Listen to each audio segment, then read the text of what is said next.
আজকে আমাদের টপিকস বা রিপোর্ট নাম্বার 9, যার হেডিং হচ্ছে qualities and selection of good টিম্বার্স।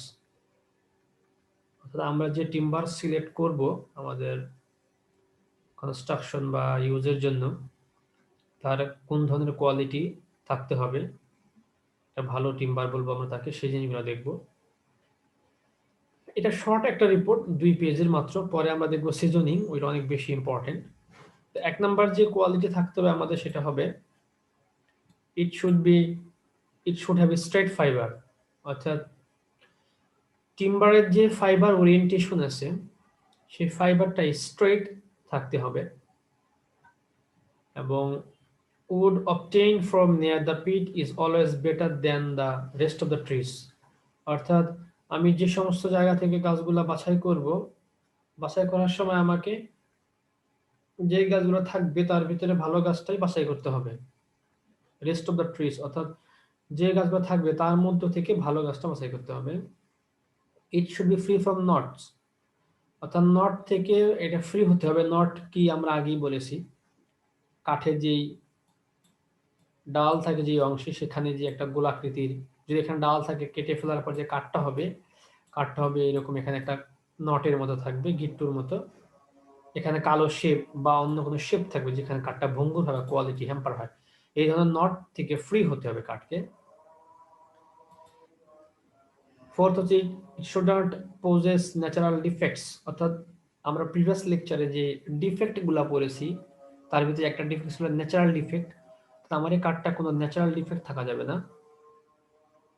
অনসোয়িং, অর্থাৎ কাঠকে ভাঙানোর সময় ইট should give a sweet smell, একটা স্বস্তিদায়ক বা ভালো গন্ধ বা ঘ্রাণ থাকবে। কোনো দুর্গন্ধযুক্ত কাঠকে আমরা বাছাই করব না। দুর্গন্ধ থাকা মানে সেখানে কোনো কেমিক্যাল ডিফেক্ট বা অন্য কোনো ধরনের ডিফেক্ট থাকে আর কি। It should have regular annual ring, যে বর্ষবলায় থাকে সেই বর্ষবলায়গুলো রেগুলার থাকবে। এবং it should be strong and heavy, ভারী হবে এবং মজবুত হবে। ইট শুড নট স্প্লিট হয় nails are driven into it, অর্থাৎ আমরা ইট পরীক্ষা করার মতো একটা কোয়ালিটি এটা, যে আমি যখন নেইল দিয়ে এর উপরে আঁচড় কাটবো সেটা যাতে কোনো স্প্লিট বা দাগ সৃষ্টি না করে, ওইরকম হতে হবে। It should bear high resistance shock and stress, অর্থাৎ এটার শক অ্যাবজর্ব করার ক্ষমতা থাকতে হবে এবং স্ট্রেস হবে হাই, এটা বের করা যায় টেস্ট করে। উডেন বিম টেস্ট, ইউটিএম দিয়ে, ইউটিএম এর নিচে 3 পয়েন্ট লোডিং সিস্টেম দিয়ে উডেন বিম হিসেবে এর স্ট্রেস বের করা যায়, বেন্ডিং স্ট্রেস বের করা যায়। 11 নম্বর, it should be dark colour, given colour sound, মানে ক্লিয়ার সাউন্ড, তাদের কালারটা হবে কালো। তা যে কাঠের যে কালারটা থাকে কালারটা এরকম গাঢ় কালার হবে এবং ইজিলি ওয়ার্কেবল, সহজে এটা দিয়ে কাজ করা যাবে। হাই রেজিস্ট্যান্স অফ ফায়ার, তা সব গাছেরই কিন্তু আগুন ধরার ক্ষমতা বা আগুনের পোড়ার ক্ষমতা একরকম না, তার ফায়ার রেজিস্ট্যান্স ভালো হতে হবে। এবং ফ্রি ফ্রম ডেকে, খুব তাড়াতাড়ি ক্ষয়প্রাপ্ত হয় না এরকম কাঠকে ইউজ করতে হবে। On planing it should give silky texture and bright appearance, যখন এটাকে আমি ফুললি যখন আমরা এটা দিয়ে ফার্নিচার বা কোনো কিছু তৈরি করব, ওইটাকে ফুল বার্নিশ করার পরে বা কমপ্লিট করার পরে যদি সিল্কি টেক্সচার, অর্থাৎ একটা উজ্জ্বল একটা চকচকে ভাব থাকে এবং হাই ব্রাইটনেস থাকে, ব্রাইটনেস অ্যাপিয়ারেন্স, অর্থাৎ একটা উজ্জ্বল একটা ভাবভঙ্গি বা ভাবভঙ্গি তো আর কাঠের হয় না, এটা দেখতে যেন উজ্জ্বল বা ব্রাইট মনে হয় আমাদের কাছে।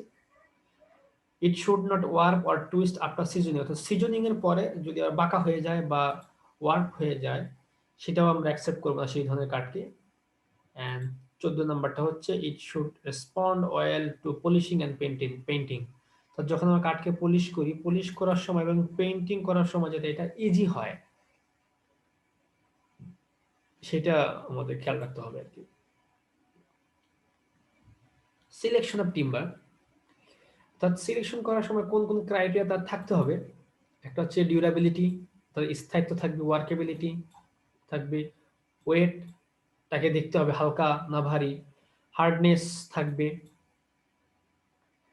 এরপরে কোহেসিভনেস, elasticity, type of textures, type of grains, resistance to fire এবং রেজিস্ট্যান্স টু ভেরিয়াস স্ট্রেস এবং ability to retain shape and easy polishing. তো যেই কথাগুলো আমি এখানে ডিটেইলস এর গুড কোয়ালিটির মাঝে ডেসক্রাইব করেছি, সেই কোয়ালিটিগুলোকে যদি আমরা যেমন অ্যাগ্রিগেট বা ব্রিকের ক্ষেত্রে বা সিমেন্টের ক্ষেত্রে আমরা দেখি যে তার ওয়ার্কেবিলিটি হতে হয় ভালো, তার নির্দিষ্ট একটা ওয়েট থাকে, নির্দিষ্ট একটা স্ট্রেস থাকে, তার হার্ডনেস থাকে, কোহেসিভনেস থাকে, এই ব্যাপারগুলো কাঠের ক্ষেত্রেও টেস্ট করা যায় বা কাঠের ক্ষেত্রেও আমাদেরকে যেগুলো কনসিডারেশন রাখতে হবে যখন আমরা কোনো উডেন স্ট্রাকচার বা উডকে ইউজ করব আমাদের স্ট্রাকচারাল পারপাসে বা অন্য কোনো ক্ষেত্রে, তখন এই জিনিসগুলো আমাদের মাথায় রাখতে হবে। যদিও এই জিনিসগুলো আমরা এরকম অফিসিয়াল নাম না জানলেও, মানে ইঞ্জিনিয়ারিং টার্ম বা নাম না জানলেও আমরা কোয়ালিটির ক্ষেত্রে আমরা এগুলো যাচাই করে বা বাছাই করে বাজার থেকে কিনি। বাট এই জিনিসগুলো হচ্ছে ইঞ্জিনিয়ারিং টার্ম বা ইঞ্জিনিয়ারিং নাম, এই জিনিসগুলোও আমাকে নজরে বা কনসিডারেশনে রাখতে হবে। মেন যে পার্টটা আমরা দেখবো আজকে সেটা হচ্ছে সিজনিং অফ এ টিম্বার। টিম্বারের সিজনিং জিনিসটাকে, এটা সম্বন্ধে আপনারা অনেকেই পরিচিত এবং অনেকে করেও থাকেন। ন্যাচারাল সিজনিং এবং বাসা বাড়িতে কাজ করার সময় নর্মাল যে সিজনিং আমরা করে থাকি অনেক সময়, যেটাকে আমরা জানি না এটা সিজনিং, আমরা মনে করি যে এটাকে ওয়েদারে রেখে দিলে কাঠের কোয়ালিটি ভালো হয়, এটা একটা সিজনিং এর পারপাস। তো আমরা seasoning of a timber is the process of drawing or removing the moisture or sap present in a freshly falled timber under more or less control condition. Seasoning হচ্ছে একটা process যার main purpose হচ্ছে of drawing, অর্থাৎ কাঠকে শুকানো। শুকানো মানে কি? It means that removing the moisture. কাঠের মাঝে যে উডের মাঝে যে টিম্বারে যে ময়েশ্চার থাকে প্রেজেন্ট ময়েশ্চার, ওই ময়েশ্চারকে কন্ট্রোল করা বা কমায় আনা কিছু স্পেসিফিক কন্ডিশনে, more or less control condition. তাহলে আমার কন্ট্রোল কিছু কন্ডিশন থাকবে, যে কন্ডিশনে আমি এই প্রসেসটাকে কন্টিনিউ করব, সেটাকে আমি বলবো সিজনিং। প্রসেসিং এর পারপাসটা কি? Drawing or removing the moisture.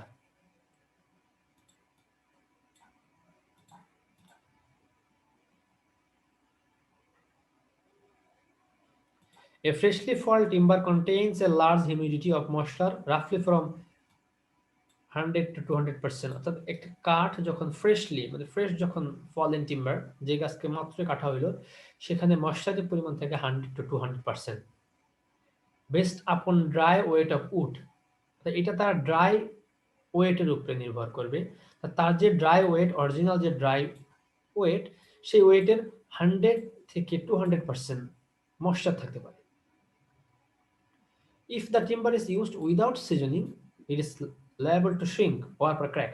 তো এই হিউজ পরিমাণ ময়েশ্চার থাকার কারণে আমরা যদি তাকে উইদাউট সিজনিং এ তার ড্রাই বা ময়েশ্চারকে না কমায় ইউজ করি, তাহলে এটা যখন লাইফ টাইমে এটা অপারেশন মোডে আসবে বা সার্ভিস কন্ডিশন আসবে, তখন সেটা শ্রিঙ্ক হতে পারে, ওয়ার্প হতে পারে বা ক্র্যাক হতে পারে।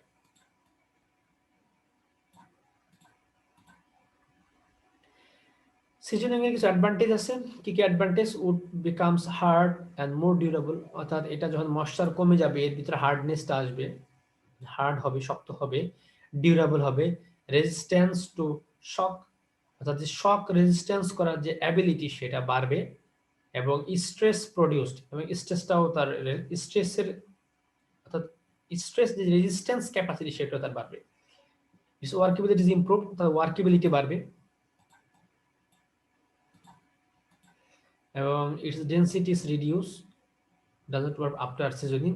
তো যখন ময়েশ্চার চলে যাবে, এই যে ডেনসিটি বা ঘনত্ব কমে যাবে, কমে যাওয়ার ফলে ফিউচারে পরবর্তীতে এর কোনো ওয়ার্প বা আফটার ওয়ার্প মানে হচ্ছে যে কুঁচকে যাওয়া বা বাঁকা হয়ে যাওয়া, যেরকম ওই টেন্ডেন্সিটা থাকবে না। Shrinkage doesn't ochre after seasoning, অর্থাৎ সিজনিং করার পরে শ্রিঙ্কেজও হবে না। ডিফেক্টস লাইক টুইস্টিং, বোলিং বা স্প্লিটিং, যেটা আমরা প্রিভিয়াস ক্লাসে দেখেছি যে কিছু ডিফেক্ট হয়, যেমন টুইস্টিং হয়ে যায়, মোচড়ানো হয়, বা এটা একটু স্লাইটলি বেঁকে যায়। যেমন আপনারা বেঁকে যাওয়া টুইস্টিং বলতে ওই মিস্টার টুইস্ট নামে যে আমাদের চিপস গুলো আছে, যেমন ওইরকম শেপ, কাঠও এরকম, আমি এর আগের লেকচার আমি দেখেছি এরকম বাঁকা হয়ে যেতে পারে, দুমড়ে মুচড়ে যেতে পারে এরকম, সেই জিনিসটা হবে না। বোলিং হবে না, মানে স্প্লিটিং। বোলিং মানে হচ্ছে কোথাও এরকম উঁচু হয়ে গেল কাঠ, এরকম লেভেল ছিল কনস্ট্রাকশনের সময়, বাট পরবর্তীতে এটা এখান দিয়ে কিছু অংশ উঁচু হয়ে গেল এভাবে কাঠে, এরকম হবে না। স্প্লিটিং মানে ফাটল ধরা, ফেটে যাবে না। আর একটা ফাইনালি কি হবে, improve ability to polishing and painting. Paint এবং পলিশ করার সময় কাঠের উপরে সেটা আমাদের ইমপ্রুভড সারফেস পাওয়া যাবে। আর একটা হচ্ছে it's resistance to fire, fire resisting যে ক্যাপাসিটি সেটা এর বাড়বে।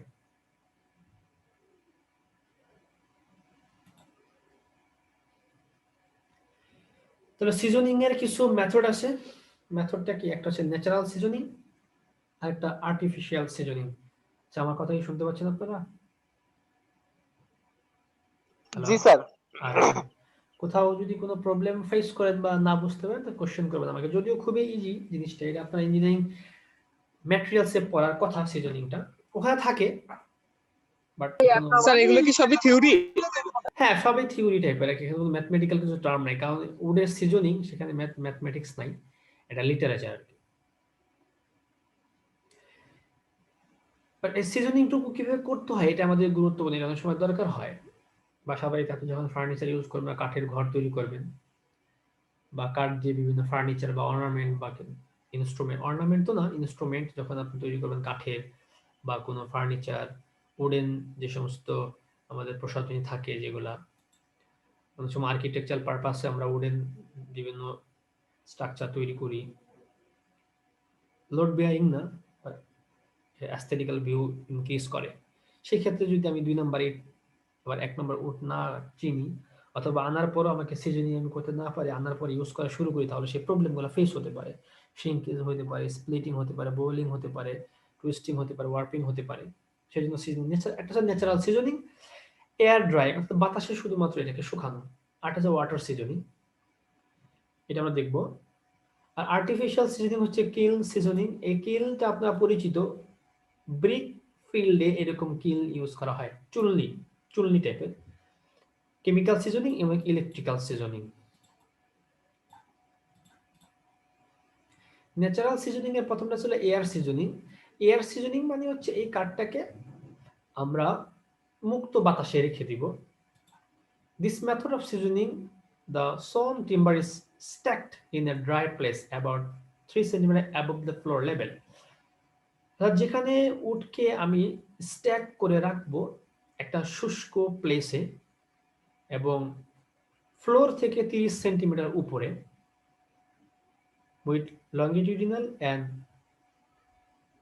cross pieces arranged one upon another। একটার উপর একটাকে ক্রস পিসেস করে রাখবো এবং living living A space of few centimetres for free circulation, এবং এদের মধ্যে কি কয়েক সেন্টিমিটার ফাঁকা রাখবো যাতে ফ্রি এয়ার সার্কুলেশন হতে পারে। Wood fit for carpenters work after 2 years.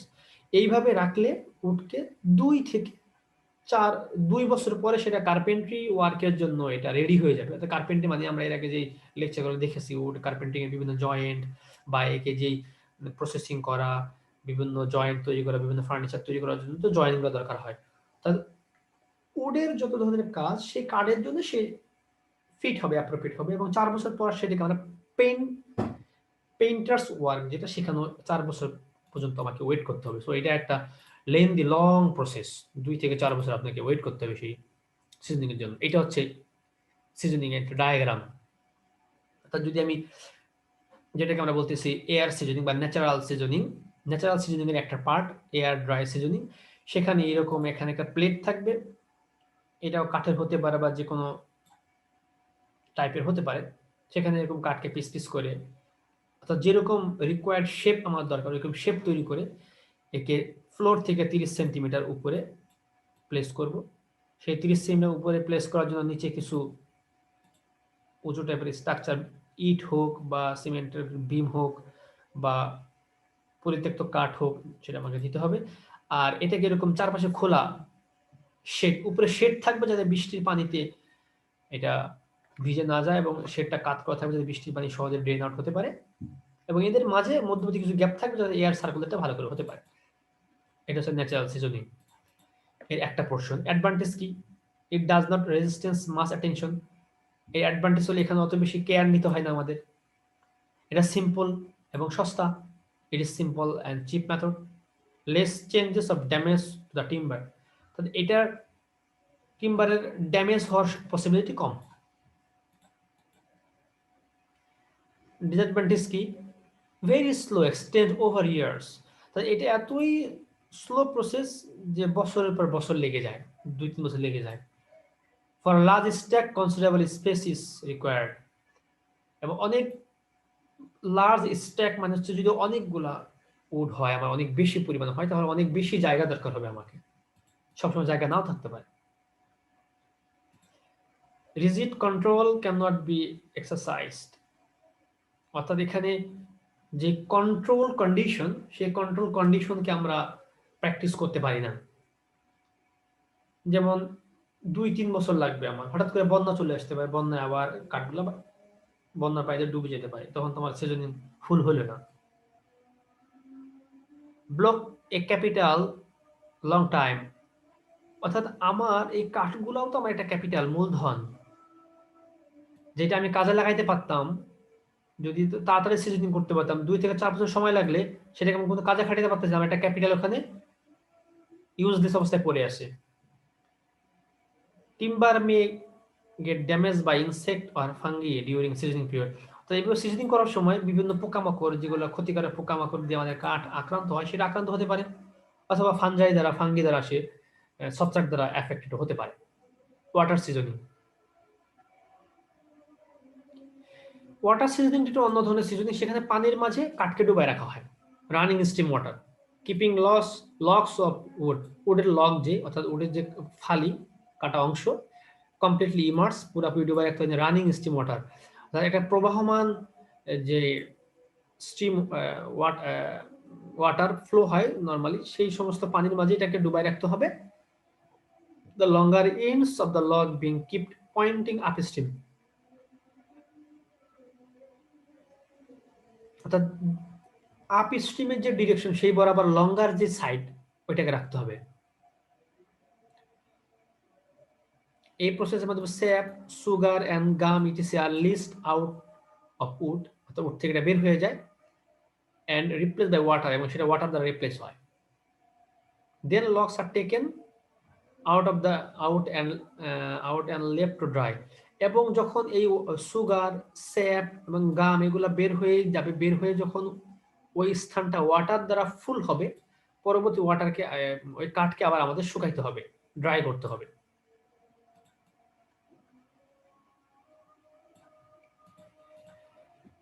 Advantage কি?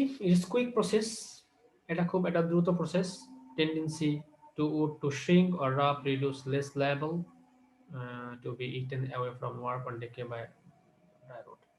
অর্থাৎ এটা হচ্ছে, এটা খুব নরমালি এটা কুইক প্রসেস, এবং এটা টেন্ডেন্সি কি হবে, এটা এই প্রসেস যখন আমরা সিজনিং করব, সেটা শ্রিঙ্কেজ আর ওয়ার্পিং, যেটা এটার পসিবিলিটি অনেক অংশে কমে আসে, এবং পোকা ওয়ার্ম এবং লেস লায়াবল, এটা হচ্ছে খুব কম এফেক্টেড হয় কি দ্বারা, ইটেন অ্যাওয়ে বাই ওয়ার্ম, পোকামাকড় বা ঘুণ যে সমস্ত কাঠগুলা খেয়ে ফেলে আমাদের, সেই এটার পসিবিলিটি কমে যায়, এবং ডিকে ক্ষয়প্রাপ্ত হওয়ার সম্ভাবনা কমে আসে। কারণ ডিকে হয় মেনলি হচ্ছে সুগার যখন থাকে, বা ওই গাম যখন থাকে, তখনই তো এটার ঘ্রাণে বা এটার কারণে ঘুণ বা বিভিন্ন পোকা অ্যাট্রাক্ট হয় কাঠের প্রতি। যদি ওইটাই না থাকে, তখন পোকামাকড় আসবে না, পোকামাকড়ের দ্বারা বা ঘুণ দ্বারা ক্ষতিগ্রস্ত কম হবে। ডিসঅ্যাডভান্টেজ, কিছু অসুবিধাও আছে। অসুবিধা কি? এটার মাধ্যমে উডের যে ইলাস্টিসিটি এবং ডিউরাবিলিটি এটা কমে যায়, এবং টিম্বারটা অনেকটা ব্রিটেল টাইপের হয়ে যায়, ভঙ্গুর টাইপের হয়ে যায়। এখন আমরা যাব আর্টিফিশিয়াল সিজনিং, যেখানে কিল সিজনিং আছে। কিল সিজনিংটা অনেকটাই হচ্ছে আমাদের ইটের ভাটায় যে আমরা ইটকে পুরাইতাম, যে কিল, হফম্যান কিল বা ট্রেন্সবুল কিল, ওই রকম প্রসেস, বাট নট সেম। ওখানে তো ডিরেক্ট ব্রিককে আমরা আগুন দ্বারা পুরাইতাম, তো কাঠকে আর এখানে আগুন দ্বারা পুরাইতো, কাঠ শেষ। এই জন্য এটা করতে হবে, এখানে একটা কন্ডিশন, এটার যেই কিলটা হবে বা বড় একটা চেম্বার থাকবে, এই চেম্বারের টেম্পারেচার এবং হিউমিডিটি কন্ট্রোল করা যাবে আমাদের, এবং এখানে কিছু প্রপার সার্কুলেশন এবং ভেন্টিলেশন সিস্টেম থাকবে, এবং তার টেম্পারেচার বাড়ানোর কিছু প্রসেস থাকবে, এবং এমন রেটে একটা গ্রাজুয়ালি সহনশীল একটা রেটে টেম্পারেচারকে বাড়ানো হবে, যাতে কাঠের অরিজিনাল স্ট্রেংথ এবং ইলাস্টিক প্রপার্টি ক্ষতিগ্রস্ত না হয় এবং তার হিউমিডিটি বা এই সমস্ত জিনিসগুলোও চলে যায়। সেটা দেখতে জাস্ট এরকম হবে, এরকম একটা হবে, যার ভিতরে ওইরকম কাঠের যে স্ট্যাক থাকবে, কাঠটা রাখা হবে ভিতরে এই সমস্ত বিভিন্ন পয়েন্টে, ওভেনের মতো আর কি। এটা জাস্ট একটা ওভেনের মতো, বিশাল বড় একটা ওভেন বা কিলন বলবো সেটাকে আমরা। এখানে টেম্পারেচার, হিউমিডিটি এগুলো কন্ট্রোল করার ডিভাইস থাকবে, সেগুলো দ্বারা কন্ট্রোল করব এবং ভিতরে এয়ার সার্কুলেট হবে এবং একটা নির্দিষ্ট টাইম পরে এটা আমাদের কাঠটা ফিট হবে, সিজনিং কমপ্লিট হবে। এরও কিছু অ্যাডভান্টেজ এবং ডিসঅ্যাডভান্টেজ থাকবে। অ্যাডভান্টেজ হচ্ছে moisture content can be reduced as per requirement, অর্থাৎ আমার কাঠে যেই যতটুকু ময়েশ্চার কন্টেন্ট দরকার আমার প্রয়োজন মতো আমি সেটাকে কমাই নিতে পারি। এটা তুলনামূলকভাবে কম সময় লাগে এবং শ্রিঙ্কেজ কম হয়। The drying is control, so no chance for the attack of the fungi or insect. যেমন এর আগে আমরা খোলা, এটা হচ্ছে ন্যাচারাল যে ড্রাইং প্রসেস ছিল, ওই প্রসেসটা কি আর্টিফিশিয়ালি করা, বিদ্যুৎ মানে পাওয়ারের মাধ্যমে, ইলেকট্রিসিটি হোক বা অন্য যে কোনো সোর্স অফ পাওয়ার হোক তার মাধ্যমে সেটাকে করা। তো ওখানে যেমন আমাদের ওপেন ছিল, যেটা ফাঙ্গি বা ইনসেক্ট দ্বারা আক্রান্ত হতে পারতো, এখানে যেহেতু ক্লোজ ওই সম্ভাবনাটা নাই এবং এরা সব জায়গায় সমান পরিমাণে শুকানো হয়, ইউনিফর্মলি করা যাচ্ছে প্রসেসটা। ডিসঅ্যাডভান্টেজ কি?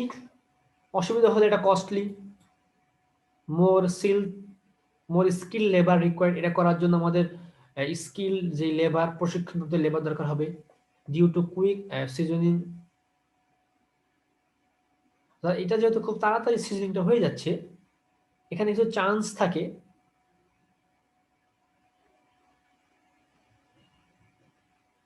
ওয়ার্পিং বা ইন্টারনাল ক্র্যাক বা সারফেস ক্র্যাক এটা হয়ে যেতে পারে। এই জন্য আমাদের রেগুলার চেক করতে হবে কার্ডটাকে।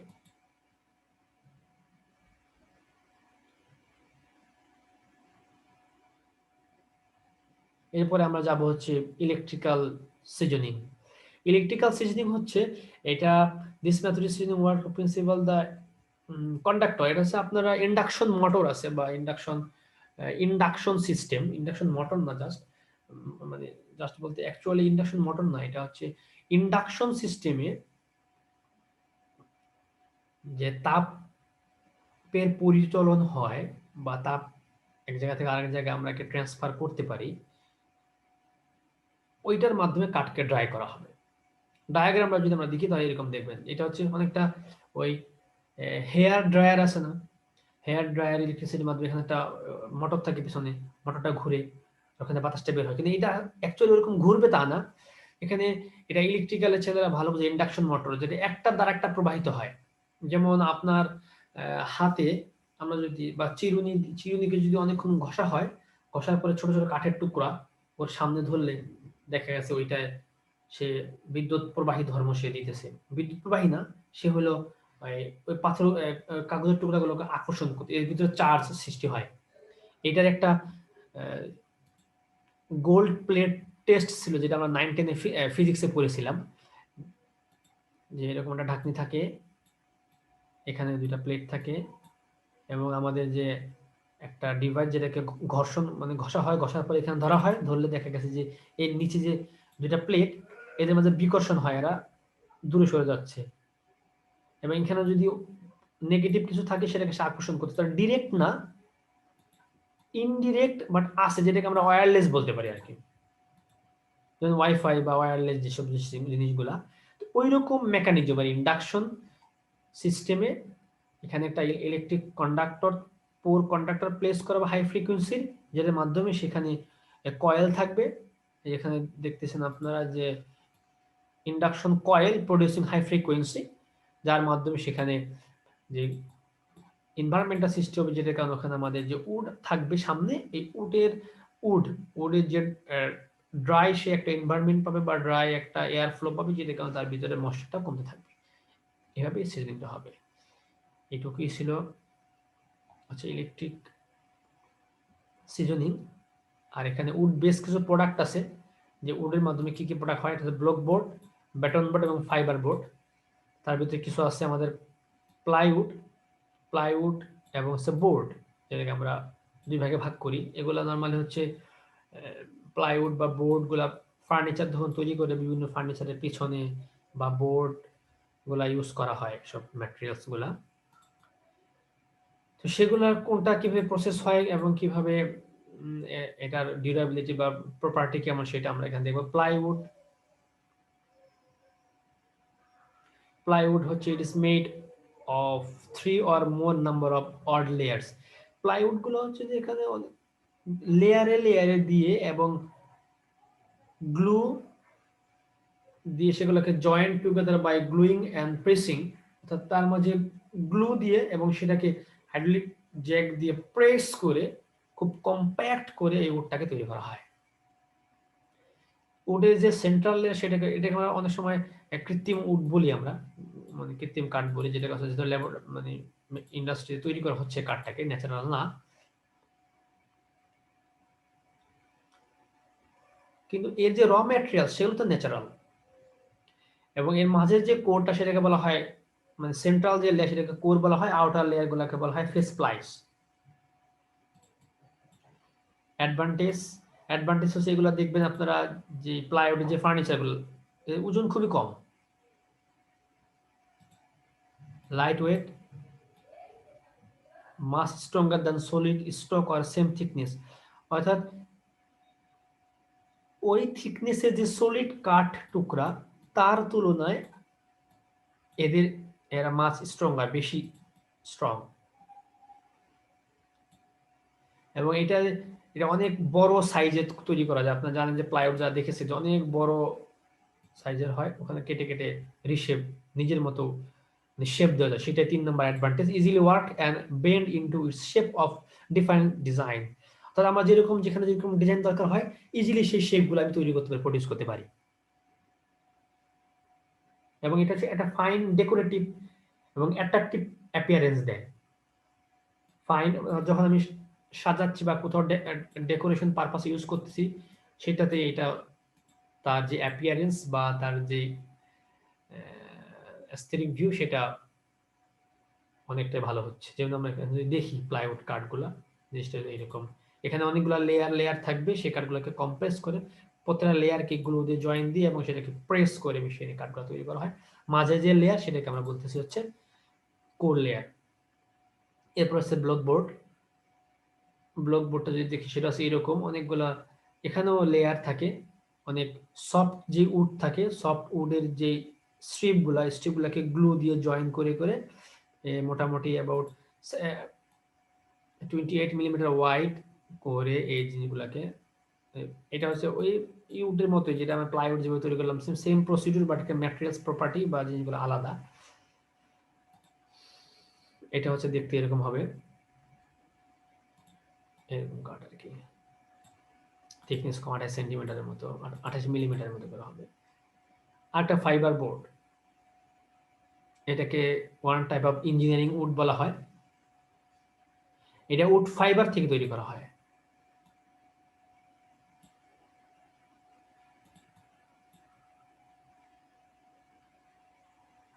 এখানে কয়েকটা টাইপের তৈরি করা যায়, এটা হচ্ছে হাই ডেনসিটি করা যায়, মিডিয়াম ডেনসিটি ফায়ার বোর্ড করা যায়, এবং হার্ড বোর্ডগুলো এটা দিয়ে তৈরি করা যায় এই প্রসেস।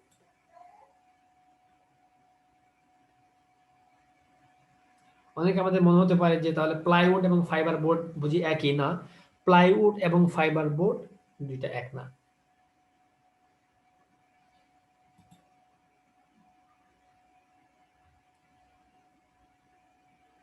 প্লাইউডে আমাদের ছিল যে উডের কিছু লেয়ারকে আমরা গ্লু দিয়ে জয়েন করে কম্প্রেস করে সেই জিনিসগুলো আমরা তৈরি করতাম। বা ফাইবার বোর্ড জিনিসটা ওইরকম না, ফাইবার বোর্ড হচ্ছে উডের ফাইবারকে ক্রিয়েট করে আমরা মেশিন, এটা তো নর্মালি ন্যাচারালি প্রডিউস হচ্ছে না, এটা আমাদের বিভিন্ন মেশিনারিজ ইউজ করে সেখানে প্র্যাকটিক্যাল বোর্ডের মতো করে এটাকে তৈরি করা হচ্ছে। এবং এর বিভিন্ন ডেনসিটি চাইলে আমি পরিবর্তন করে লো ডেন্সিটি দরকার লো ডেন্সিটি করতে পারতেছি, লো ডেন্সিটি ফাইবার বোর্ড, অথবা হাই ডেন্সিটি করা যাচ্ছে, মিড ডেন্সিটি আমার প্রয়োজন মতো। এই জন্য এটার নাম হচ্ছে ইঞ্জিনিয়ারিং উড। এটা এটা উডেন ফাইবার থেকে তৈরি করা হচ্ছে। উডের যে তন্তু যদি বলি আমরা, যেরকম সুতা থেকে তুলা থেকে এরকম সুতা তৈরি করা হচ্ছে, বা পাট থেকে যেরকম সুতা বা তৈরি করা হচ্ছে, ওই রকম যেটা আছে ফাইবার ইউজ করা হচ্ছে, ফাইবার থেকে এই কাঠটা তৈরি করা হচ্ছে। এটা ডায়াগ্রাম যদি দেখি তো জিনিসটা হবে এরকম। ফাইবার বোর্ডের অনেক ফার্নিচার থাকে আমাদের, এগুলো নর্মালি ঘুনে খায় না বা পানিতে পচে কিনা আমার জানা নেই, তবে এটা হচ্ছে ডিউরাবিলিটি অনেক বেশি, ওয়েদারের উপরে এরকম কোনো প্রভাব নাই, টেম্পারেচার বাড়লেও কমলেও তার শ্রিঙ্কেজ বা ওয়ার্পিং এর সম্ভাবনা থাকে না, বা যে কোনো ওয়েদারে সে এটা ইউজেবল বা সাস্টেন করতে পারে আর কি। আরেকটা আছে হচ্ছে আমাদের ব্যাটেন বোর্ড। এটা হচ্ছে বিভিন্ন কাঠের যে স্ট্রিপ থাকে, স্ট্রিপ গুলাকে জয়েন দিয়ে দিয়ে দিয়ে দিয়ে যে এরকম বোর্ডের মতো তৈরি করা হয়, সেটাকে আমরা ব্যাটেন বোর্ড বলে থাকি। জাস্ট এরকম